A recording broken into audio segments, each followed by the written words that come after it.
You're listening to the Work-Life Equation, the Bright Horizons Family Matters podcast for busy working families. Whether you're a working mom, a dad, or a busy parent also caring for other family members, we've got tips for how to fit jobs and families together and for how to make your work-life equation add up. I'm Lisa Oppenheimer, and on today's podcast, we're looking back to a webinar from 2015 when we talked to Christine Coe and Asha Dornfest about their approach to parenting. So our guests today are Christine Coe and Asha Dornfest. They're the co-authors of the book Minimalist Parenting, Enjoy Modern Family Life More by Doing Less. They're also the co-hosts of the spin-off podcast, Edit Your Life. Now, if you haven't had the pleasure of listening to the podcast, I highly recommend it. It's the place to hear Christine and Asha talk about their kids, their lives, their Halloween costumes like the infamous giant yellow grape. And if you want more on that delightful episode, you really want to check out their Halloween podcast from this year. It was awesome.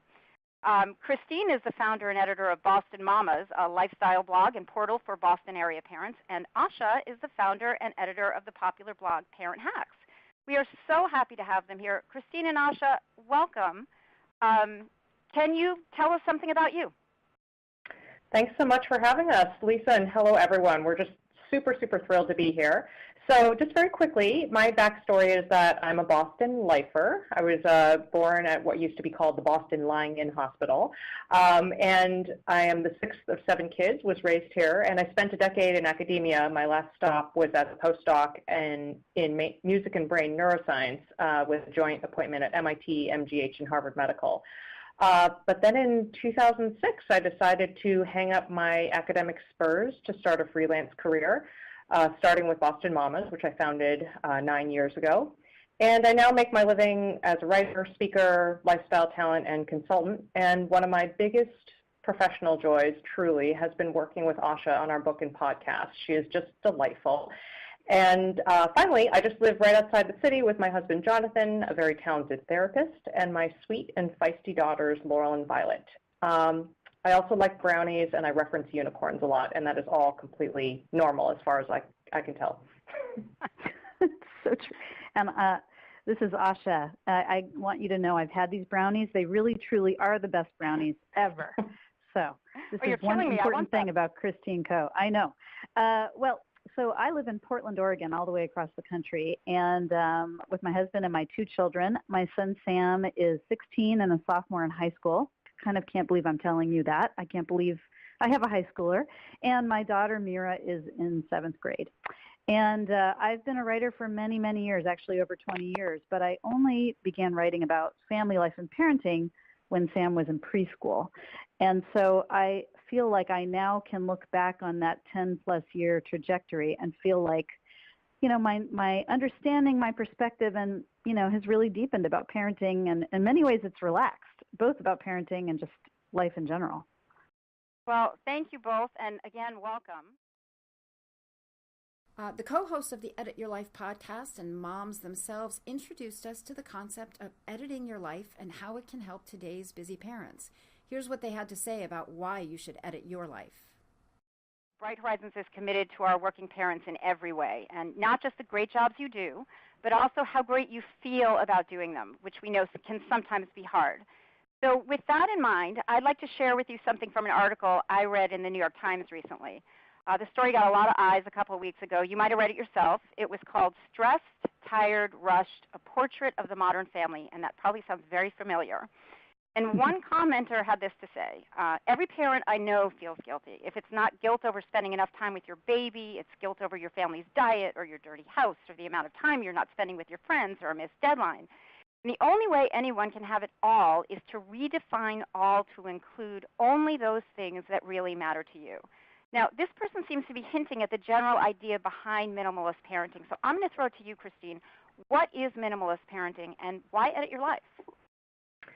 Yeah, this is just such a big topic for everyone, and it's an ongoing process for me and Asha, I should also say.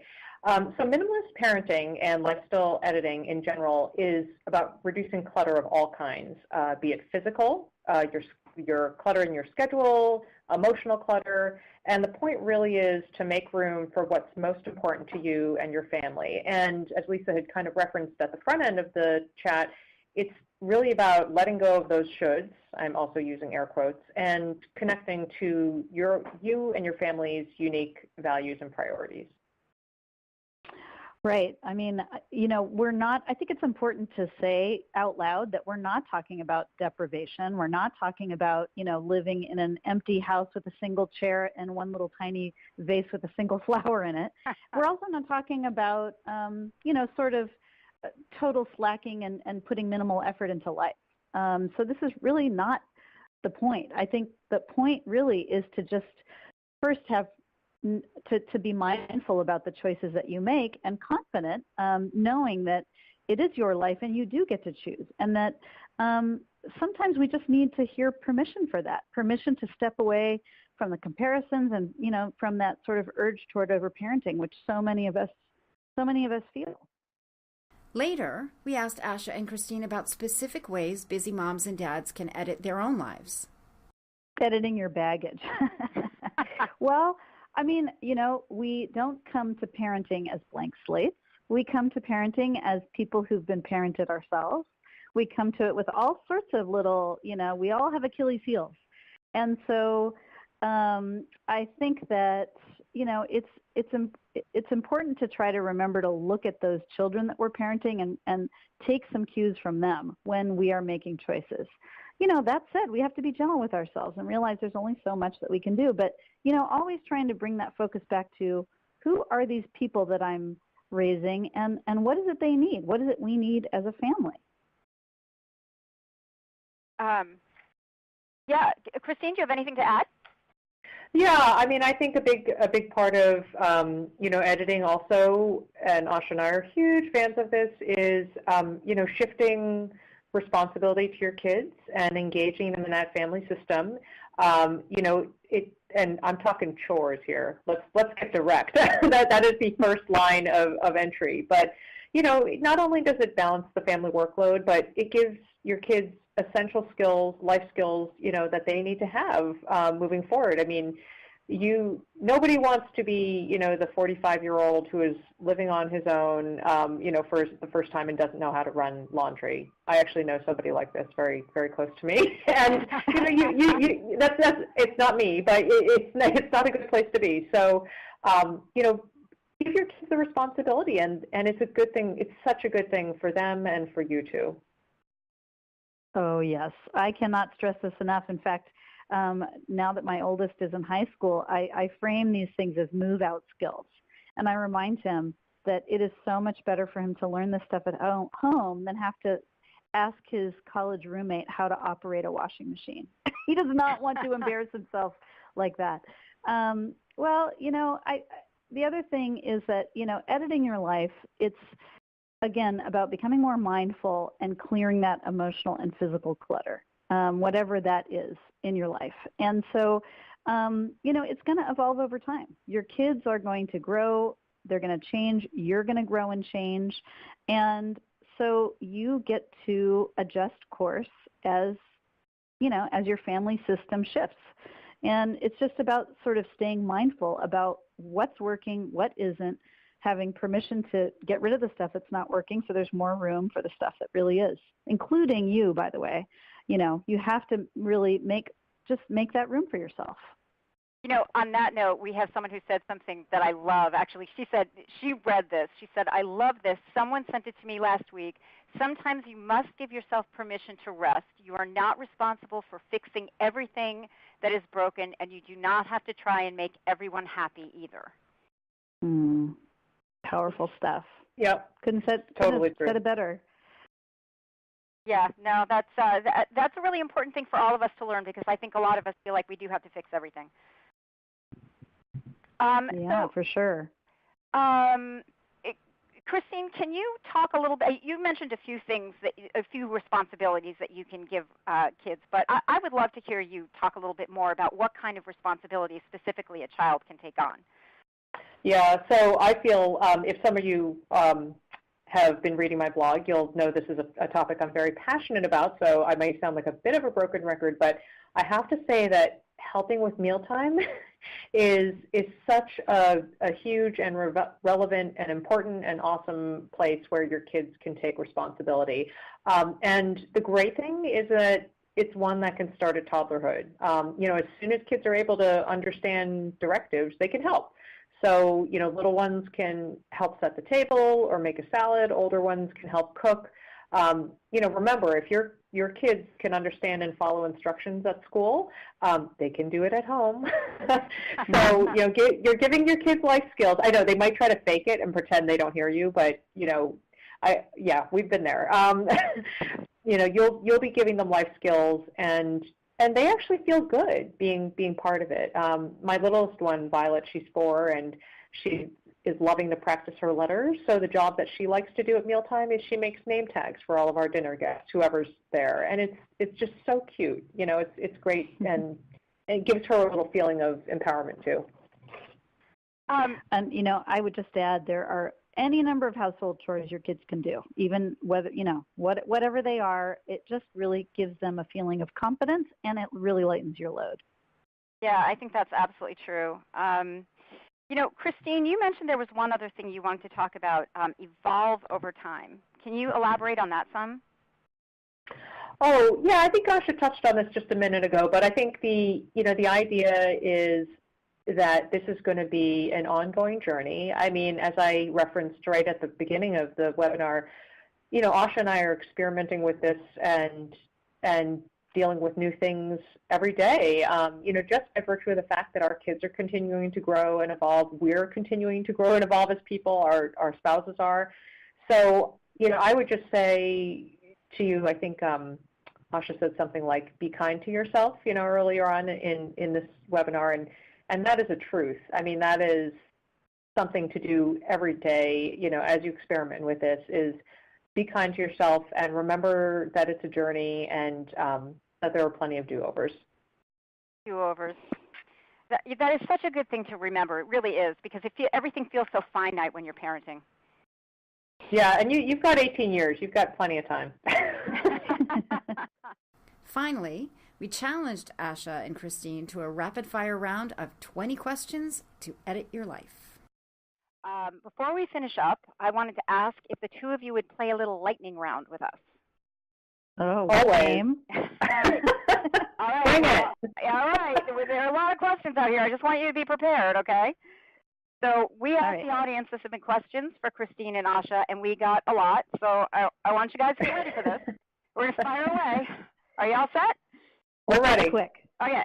Number 1, a single tip to compartmentalize work and children. Oh, I want to take this one.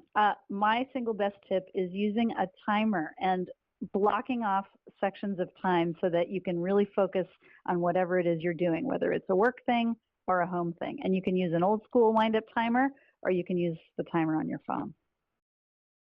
Okay. So number 2, strategy to stop guilt about working full-time. Oh yeah, that's a good one. I think there are a couple things here. One, I think it's important to remind yourself that all sorts of good and enriching things happen in childcare. That's a truth. Second, caring for your family, by providing income and pursuing your professional aspirations are things that you should be extremely proud of. And also, as I just said a minute ago, you have 18 years ahead of you, give or take. That with your child at home, and all of those weekends, holidays, that adds up to lots and plenty of time for love. So free yourself of the guilt. Yeah, guilt is probably the one thing that mothers and fathers, I think, have the hardest time freeing themselves of. So again, that's another thing. That's a great bit of permission. Okay, one way to keep social connections with kids' friends without overextending. Yeah, I would say, I know many families have, especially if they're dual working parents, your kids are in school all during the week. And I would say if that's the case, or even anywhere near that, your kids are busy with friends all week long. And I'd let yourself off the hook with trying to feel the need that you should plan more things during the weekend. They are getting plenty, and perhaps just leave some time open and maybe opt in for a last-minute neighborhood get-together. There are a couple of Edit Your Life episodes on serendipity space and juggling social commitments where we tackle this very thing. So I encourage you to give a listen to those. Yeah, you mentioned earlier something about leaving time for those humorous moments that otherwise would never happen. Yep. Okay, so somebody referred to the transactions of weeknights, all the things that have to get done between school, dinner, and bed. So the question is, how can you squeeze all the transactions that have to happen on a school night without making it all seem completely rushed? Oh, that's a great question. Yeah, it's so true. It's like that whole thing where you sort of start feeling like a roommate and business partner with your with your family. I would say, if you can, think through what those transactions are, sort of try to get a sense of what you have to do every week and try to batch them into maybe 3 evenings. So maybe, do the bills, do the this, do the that, whatever it is you find yourself doing in the evenings, try to batch them so that you can at least carve out 1 or 2 transaction-free zones in your school week. I think that's just a big relief for everyone. Yeah, I think so. Okay, number 5. One tool to successfully implement what you are advocating. I'm going to cheat and say 2 tools, but they're both time management tools. I would say a good calendar and a good to-do list. So that could either be, we use Google Calendar and Wunderlist, which is a web-based app, also an app on your phone. But you can also use paper if that's better for you. But the electronics are great because you can share them across your family. Both are free, they sync easily, and you can keep track of stuff on your phone as well. I think it's super key to write stuff down, whether it's sort of appointment stuff or just to-do tasks, and also just details you want to keep in mind, gift lists, anything that you want to keep in mind. Yeah, which is excellent because I apparently am incapable of remembering anything. So none of us are capable of remembering it. There are too many details to remember. Honestly, we can't. Nobody could remember everything. So yeah, it's really. Can I tell you guys a secret? Well, actually, Asha knows this, but I write everything down on my Wunderlist to-do list, and when I have finished a project, I'll even write like reward yourself for finishing project as a to-do item on my to-do list, because then I get to check it off, and then I feel really happy. And you love her check marks. And your head is so cluttered. I find my head is so cluttered with things all the time that the most random tasks pop in my head at the most inopportune moments. Right. Yeah. So true. And and then kids are like, "Where's my uniform?" And so you have to remember the location of everything and when everything's scheduled. So yes, offload all of that mental clutter to your tools, and then trust those tools. It is incredibly helpful. I love this. Okay, so here's a good one, and you actually alluded to this earlier, but I'm going to ask it again because maybe you have some other tips. How do I carve out time for myself and my marriage? Okay, this is such a good one because this was something I was very bad at for a while, and I will also want to say that Asha and I are planning an episode on relationships and prioritizing relationships for Edit Your Life in the coming months. So stay tuned for that. But I think, as we all know, kids see and hear everything.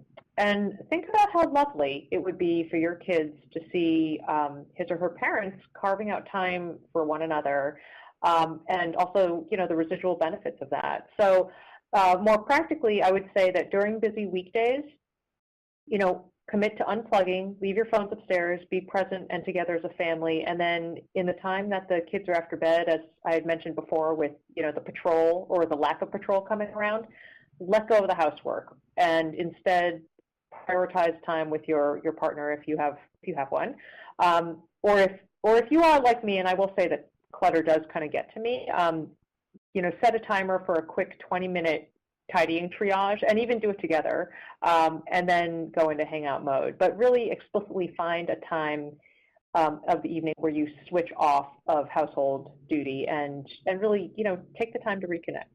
So important. Yeah, letting go of housework. That's you don't have to tell me twice. Okay, so the next one is you only have 15 minutes of quality time each school night. What's one thing to focus on? Oh, I would say take the pressure off yourself. I would say, just give your kid undivided attention and let him or her lead the way. I mean, maybe there's something your kid wants to show you or tell you about their day or just a toy or anything. If not, I would say if there's nothing like that going on, anything that gets people laughing is good. Everything, that always works. Okay, I love that. Oh, this is a really good one. What's one thing our audience shouldn't be minimalist about? Shouldn't. Maybe this is what, Christine, this is the one should that we can put out there. I would say don't be minimalist about the stuff that brings you great joy, even if it doesn't fit somebody else's definition of minimalist. That's what I would say. Okay. So if you really love, you're entertaining, or if you, whatever it is, if it gives you joy, make room for it. Brownies. Nutella. And brownies. Okay. This question's a little longer, and it's actually a serious one. I'm really curious what you have to say about this. This one listener wrote, my son is noticing how absent I am from his day-to-day life and commenting frequently. How do I convey to him just how important it is for his mother to work so that I can provide for him? Oh, boy. So yeah. Whoever wrote this, I hear you. I feel you. I will say that this is something that I've experienced, especially my first child is very, very sensitive. And I had a period of my professional life a few years ago where I was on the road constantly. I was actually with Asha in Ethiopia over my birthday, which was like apparently the most egregious error ever. It wasn't even her birthday, it was my birthday. But so, I would say there isn't going to be, one set of magic words that are, going to shift that perspective. But I think that, perhaps spending the time, even if it's just a 15-minute chunk here or there of undivided attention to him every day will kind of help with those feelings.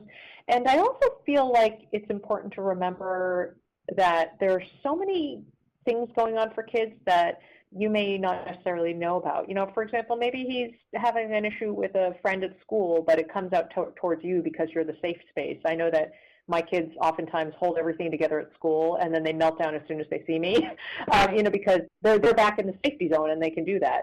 So I guess what I'm trying to say is, to of course listen and, give some love and attention, but to not take all of the commentary so personally, because some of it might just be emotion, and that doesn't always have to do, explicitly with you. Right.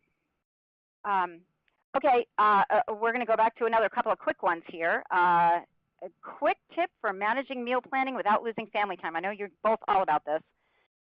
Oh, yeah.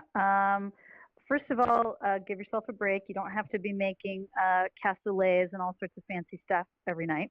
The second thing would be what I do. I have come up with like 5 easy meals that I can make very quickly that I know my family likes. And sometimes when life is busy, I just rotate through those meals. I think we need to just embrace repetition. It totally helps. Okay. One way to foster independence. We hit on this earlier, but chores. They help empower kids. It'll help them be competent. And, it's a process. You'll have to kind of keep reminding and nudging, but the results are fantastic once you get them in the system. Okay. How can I incorporate extra learning at home within an already packed schedule? Oh, that's a good question.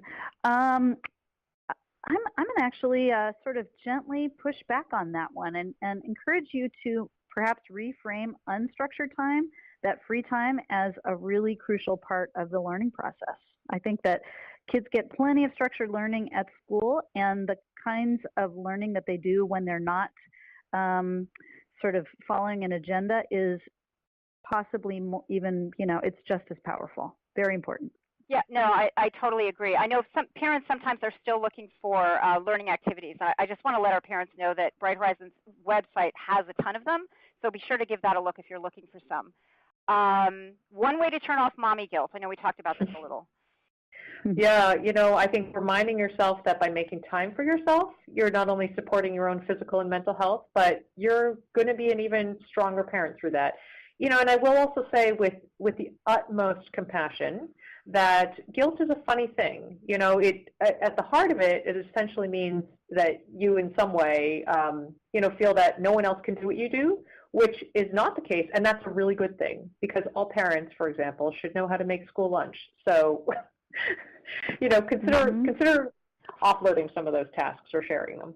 Okay. It's almost Thanksgiving, so I'm throwing this one in. Pumpkin pie or apple?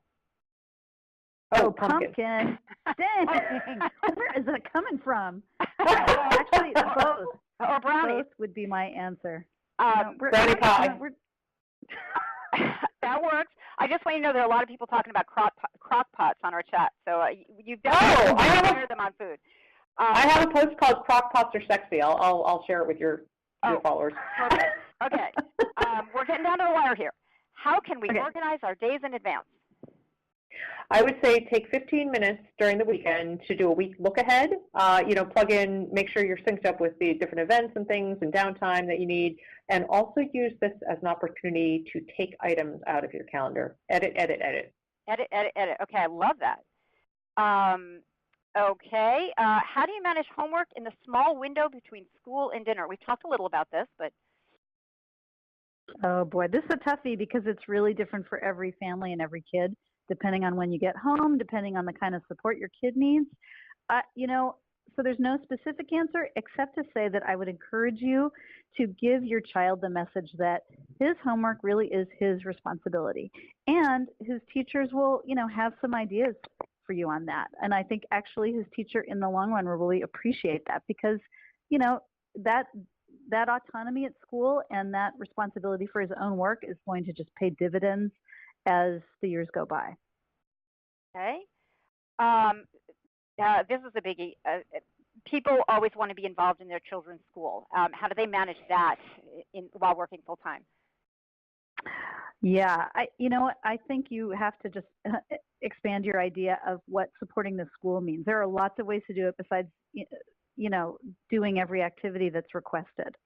So perhaps the school needs, donations of money or supplies, or perhaps there are last minute ways to get involved. And I think it's important to say it's also fine to say no. You can't do everything, in your day. You just can't. And so pick and choose those places where you really feel like, you're going to give the most valuable support. Okay. How can I ensure my career stays a priority? I would say, be present in what you're doing. Focus on your work during the school hours. Try not to get too distracted, and be present with your kids after school. I've said this before, but don't sweat the housework. And if you have the benefit of a spouse or partner at home, work together on the day-to-day. Don't shoulder things alone. Okay, so we're actually getting right down to the end here, so I'm going to ask you one last one. This is a really creative question. It goes to how much we drive. How do I make the very best of a very long commute? Well, I will say, no joke, and this is not just because we make one, but podcasts. I personally listen to them while commuting, running, doing household projects. They are so wonderful. I've been rounding up my favorite podcasts on bostonmodels.com if you want to check them out, but there are just so many great ones, and they're such a great way to keep you, while away those hours and miles. Okay, you know what? I'm going to ask you one last question because we have just a teeny bit more time. One last thing, any advice for single parents? How can they apply this? Oh boy, I think, minimalist parenting applies most to single parents in many ways because, it's about just really, really paring down to what's important. But in practical terms, delegating to your kids is just a really big one. Really getting them, into the family system, showing them just how important their contributions are. And then finally just saying no to those requests that sort of, psychically drag you down. That about wraps it up for us. I want to say thank you again to Asha and Christine for the great advice on editing your life and making all the pieces fit. You can listen to Asha and Christine's podcast by visiting their website at edityourlifeshow.com. And if you like what you heard today, you can get more of our podcast by subscribing. While you're downloading, let us know what you thought, or give us a share. Thanks to everyone for being here. We look forward to seeing you next time as we help make the work-life equation add up.